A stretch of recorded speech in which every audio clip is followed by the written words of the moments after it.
Bendecido día a todos. Los saludo en el poderoso nombre de nuestro Señor Jesucristo. Amigos, es un día más para poder acercarnos a Dios, para poder, amigos, rendir homenaje a nuestro Dios Todopoderoso que, que nos ha creado a imagen y semejanza, ¿verdad? De Él. Y ha creado también a nosotras las mujeres. Así que un feliz día a todas las mujeres, amigas, hermanas, familia, a todas aquellas que son madre, hija, nieta, em, abuela, tía, sobrina, prima, a todos, amiguita, a todas las amigas, ¿verdad? Un bendecido día, que disfruten este día 8 de marzo, que es el Día Internacional. Será declarado como Día Internacional, pero debería ser todos los días también, ¿verdad? Igual que el Día de la Madre. Bien, amigos, entonces, pero bueno, el tema que hoy les traigo no es sobre este Día de la Mujer, aunque deberíamos también aprovechar para hacer un homenaje también a nosotras las mujeres, ¿verdad? Porque son las mujeres las que hicieron grandes cosas en la historia, a través de la historia, y se puede leer en la Biblia también, ¿no? Mujeres que ellas fueron las primeras en encontrar, en saber, en dar la información de que Jesús había resucitado, ¿no? Una mujer fue, claro, como madre para Jesús, ¿no? María, la que fue escogida para que sea la madre de Cristo. Em, una mujer recibió la palabra de Dios, cuando no creía de repente, pero pues creyó y fue esta mujer liberada, tomó el agua que Jesús le estaba ofreciendo para que nunca más tenga sed, agua de vida eterna, ¿verdad? Y así, muchas son las mujeres que se ve en la historia, a través de la historia, mujeres muy buenas que han salido adelante, ¿no? Y bueno, pues Dios nos ha creado y un saludo para todas entonces. Bien, amigos, entonces el día de hoy no les traigo nada que ver con, de repente, con este Día Internacional de la Mujer, pero les traigo un tema sobre buscar la comunión con Dios, buscar la comunión con Dios en oración, buscando en oración a Dios cada día, cada tarde, cada noche, ¿sí? Bien, amigos, entonces vamos un ratito a orar y pedirle al Espíritu Santo que nos dé la sabiduría necesaria para comprender esta palabra que vamos a leer el día de hoy.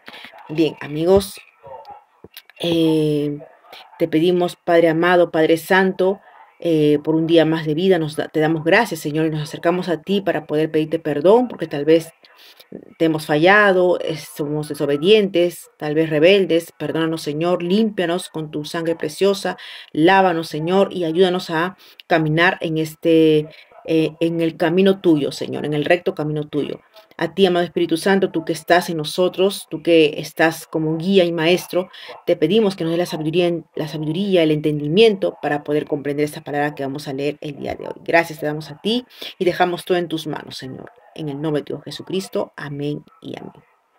Bien, amigos, entonces vamos a leer qué es lo que tenemos que hacer, buscar la comunión con Dios. En la escuela, en el colegio, amigos, aprendemos que las partes de la oración hay tres partes que tiene la oración, ¿verdad? Sujeto, verbo y predicado, ¿sí? Hemos aprendido siempre eso, ¿verdad? Y de las tres partes que tiene la oración, hay una parte que es la principal, la primordial. ¿Para qué? Para que le dé sentido a la oración, ¿no? A la frase, porque si no va a quedar como una frase, pero entonces esta oración le va a dar sentido a esta frase que estamos escribiendo. Por ejemplo, ¿no? Un ejemplo, lo más clásico, de repente se podría decir, las mariposas vuelan por el campo, ¿no? Si nosotros no le colocamos el verbo vuelan, ¿no? El verbo volar, quedaría solamente las mariposas en el campo, ¿no? Como que no tiene algún sentido de decir las mariposas en el campo, ¿no? ¿No? Entonces, el verbo, que es la parte principal, la parte fundamental, está en el medio entre el sujeto y el predicado, ¿no? Está enlazado o enlaza al sujeto con el predicado, el verbo, ¿verdad? El verbo entonces enlaza estas dos partes que tienen relación, tanto el sujeto como el predicado. Van a ir unidas, siempre van a ir de la mano. ¿Por qué? ¿Para qué? Para que tenga sentido, para que tenga, para que sea una expresión realmente que se puede entender, ¿no? Entonces, nosotros que ahora somos hijos de Dios, amigos, yo o a aquellos que hemos recibido a Cristo en nuestro caminar, podemos decir que el secreto de la oración es vivir sujeto al verbo. Fíjense qué lindo, ¿no? El secreto de la oración es vivir sujeto al verbo en todo lo que Él ha predicado. Fíjese, las tres partes las hemos enlazado para que se forme esto, ¿no? Qué lindo es vivir sujeto al verbo. El sujeto y el verbo van enlazados en una oración. Entonces nosotros como hijos de Dios tenemos que vivir sujetados ¿a quién? Al verbo. ¿Y quién es el verbo? Ahora vamos a decir, ¿pero quién es el verbo? ¿No? Bien. Entonces, vamos a ver entonces quién es el verbo. Y vamos a Juan, el Evangelio de Juan 1, del 1 al 5 vamos a leer. Entonces, amigos, si tienen una Biblia, tráiganlo y vamos a leer juntos rapidísimo porque la hora va avanzando. Y dice, tiene por título El verbo hecho carne. Acá habla del verbo hecho carne. ¿De quién están hablando, amigos? De Jesús, ¿verdad? Jesús hecho carne cuando vino al mundo, ¿no? Como un bebé primero, ¿verdad? Así vino al mundo acá Jesús. Dice, en el principio era el verbo, y el verbo era con Dios, y el verbo era Dios. Este era en el principio con Dios. Todas las cosas por Él fueron hechas, y sin Él nada de lo que ha sido hecho fue hecho. En Él estaba la vida, y la vida era la luz de los hombres. En Él estaba la vida, en Jesús está la vida, amigos. En ese verbo, en esa parte importante, ¿no? Dice, la luz en las tinieblas resplandece, y las tinieblas no prevalecieron contra ella. La luz resplandece en una oscuridad, ¿verdad? Entonces, y luego, bueno, pues podemos leer el versículo 14. Vamos a leer el versículo 14. Nos dice, y aquel verbo fue hecho carne. Ajá. Y habitó entre nosotros y vimos su gloria. Gloria como, como del unigénito del Padre, lleno de gracia y de verdad. Amigos, el verbo entonces, ¿qué viene a ser? Es la deidad. Cristo es el verbo. El verbo es la definición. Es la explicación y la expresión de Dios, amigos. Ajá. Por lo tanto, el verbo es Dios, definido, explicado y expresado. Miren, aquí Juan, en el versículo 14 que nos hemos leído, y aquel verbo fue hecho carne, nos está comunicando, amigos, que Dios, o que Jesús, perdón, es todo el mensaje. Es todo el mensaje completo que Dios envió a la tierra. Jesús es el mensaje completo que Dios envió a la tierra. Es esa palabra que podemos tener acá. Él es Jesús, es la palabra, es ese contenido que vemos aquí, es Jesús. Entonces, y lo que hemos leído del 1 al 5, podemos decir, amigos, que este apóstol Juan señala lo siguiente. Jesús existía con Dios antes de nacer en la tierra.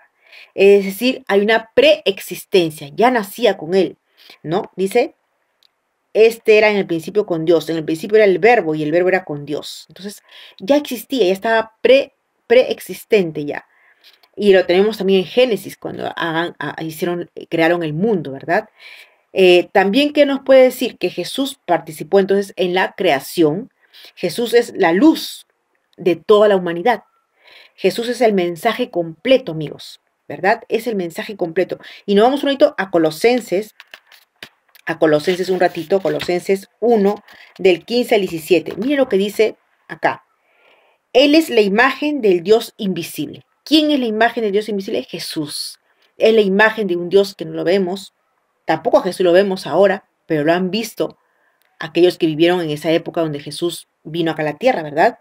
Entonces Jesús es la imagen del Dios invisible, el primogénito de toda creación, porque en Él fueron creadas todas las cosas, las que hay en los cielos y en la tierra, visibles e invisibles, sean tronos, sean dominios, sean principados, sean potestades. Todo fue creado por medio de Él y para Él. Amigos, es la deidad.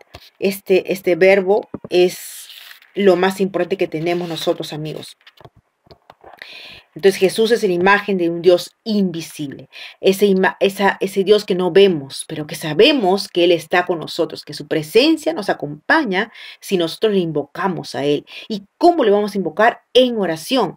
Cuando nos postramos delante de Dios, invocamos su nombre, ¿verdad? Invocamos su nombre.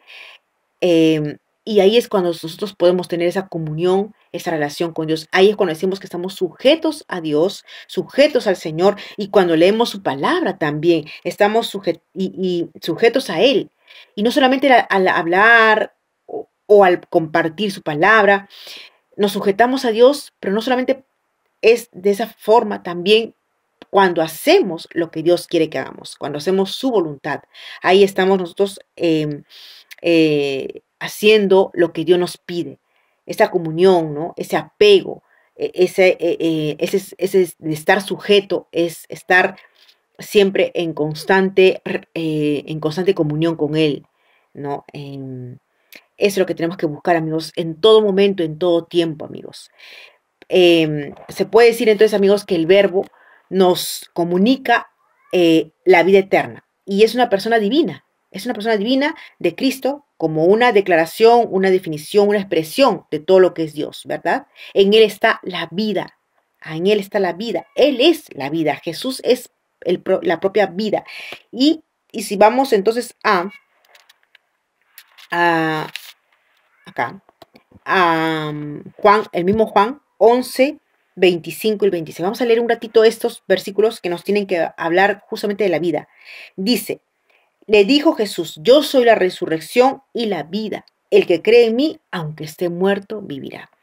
Tú podrás estar vivo, amigo, hoy en día, pero delante de Dios estás muerto. Muerto, ¿por qué? Por tus delitos, por tus pecados, porque estás alejado de Dios, ¿no? Entonces, como eso dice, aunque esté muerto, vivirá. Si tú estás andando en mal camino, estás muerto para Dios.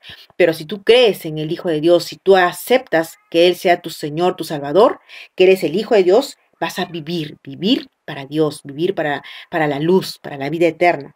Y todo aquel que vive y cree en mí, no morirá eternamente. ¿Crees esto? Esa pregunta nos hace a nosotros también. ¿Crees en esto? ¿Que Jesús es la vida? ¿Que Jesús te puede dar vida eterna? ¿Lo crees, amigo? ¿Lo crees tú, amigo, amiga? Bueno, yo te invito a que lo creas, porque es así. Dios es la vida. La palabra verbo, amigos, proviene de la palabra griega logos, que significa palabra, verbo, proclamación, declaración. Todo significa el verbo. Y justamente Jesús es eso, es la proclamación, es la declaración, ¿no? Entonces, amigos, tenemos que vivir en comunión con Dios siempre, con Cristo.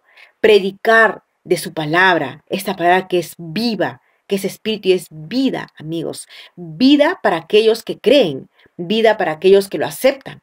Esta palabra es así. Y todo lo que Él ha enseñado, lo que ha predicado, está aquí.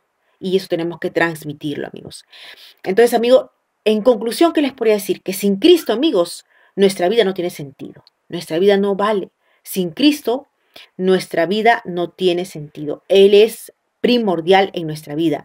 Imagínense una oración gramatical ¿no? que les puse en un principio como ejemplo, sin verbo. No tiene sentido, ¿verdad? Asimismo, nuestra oración no va a tener sentido si no tomamos en cuenta a Dios.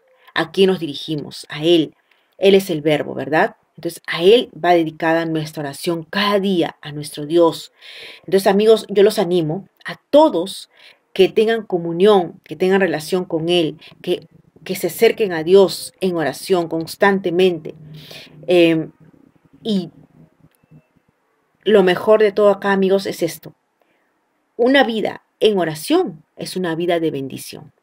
Una vida en oración, amigos, es una vida de bendición para todos. Entonces yo les animo para que se acerquen ustedes a un Dios todopoderoso, un Dios que está en los cielos y le está mirando todo, amigo. Amigo, amiga, todo está viendo Dios. Y Él solamente, lo único que quiere es que tú lo honres, ¿no? Te acerques a Él, lo busques con todo tu corazón. Bien, amigos, este es el tema del día de hoy. Espero que les sirvan de mucho. Y bueno, no dejen de orar, de hablar con Dios. Y acuérdense que Jesús es el verbo, la palabra. Y conmigo será entonces, amigos, hasta la próxima. Dios los bendiga mucho. Compartan esta palabra, amigos, que es espíritu y es vida. Bendiciones.